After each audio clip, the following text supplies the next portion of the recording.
सालों पहले नर्मदा नदी के ठीक पास कंचनबटी नाम का एक नगर बसा हुआ था। वहां राजा मलयकेतु का शासन था। कंचनबटी नगर के पास में ही एक रेतीली बालुहटा नामक जगह थी, जिसके पास में एक बड़ा सा पेड़ था। उस पेड़ में एक चील रहती थी और नीचे एक गीदड़। दोनों में गहरी दोस्ती थी। एक दिन दोनों ने सोचा कि सारी महिलाएं जितिया व्रत करती हैं, तो क्यों ना हम भी कर लें। इसी सोच के साथ दोनों ने ठान ली कि अब वो भी इस व्रत को करेंगी।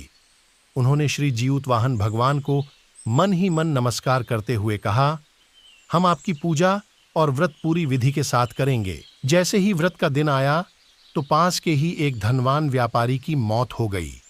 उसको अंतिम विदाई देने के लिए बालुहटा ही लाया गया, जहां गीदड़ और चील रहते थे। व्रत के दिन गीदड़ ने मरे हुए व्यक्ति को देखा तो उसे भूख लग गई। वो खुद को रोक नहीं पाई और मांस खाने की वजह से उसका व्रत उसी वक्त टूट गया। उस व्यापारी के शव को चील ने भी देखा था, लेकिन उसने व्रत के कारण उसे नहीं खाया। उसके बाद चील और गीदड़ दोनों अगले जन्म में कंचनवटी के भास्कर नामक ब्राह्मण के घर में बेटी के रूप में पैदा हुए। चील का जन्म बड़ी बहन के रूप में हुआ, जिसका नाम शीलवती पड़ा और उसकी शादी बुद्धिसेन नामक लड़के से कराई गई। गीदड़ का जन्म उसकी छोटी बहन कपूरावती के रूप में हुआ। समय होने पर उसका विवाह कंचनवटी के राजा मलयकेतु से उसके पिता ने करवाया। भले ही कपूरावती विवाह के बाद कंचनबटी की रानी बन गई हो, लेकिन उसे बेटा का सुख नहीं मिला। उसके घर जितने भी बच्चे जन्म लेते थे वो उसी दिन मर जाते। ऐसा होते होते कपूरावती काफी परेशान हो गई।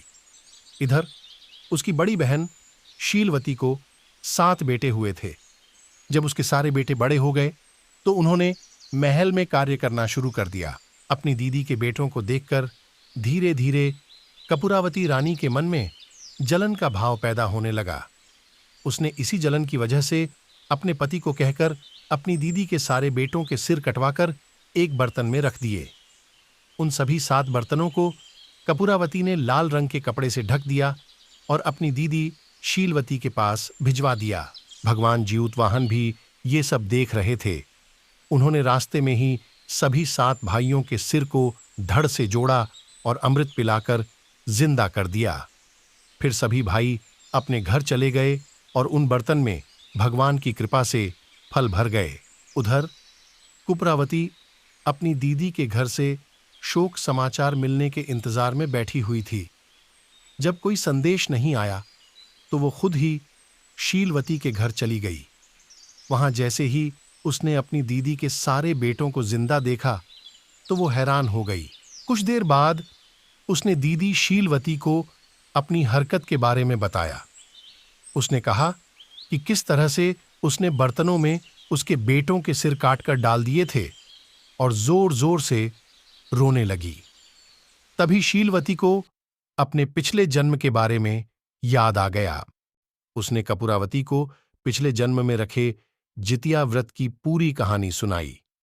ये सब जानते ही कपूरावती ने उसी वक्त अपना दम तोड़ दिया। कहानी से सीख, गलत कामों की सजा को भोगना ही पड़ता है।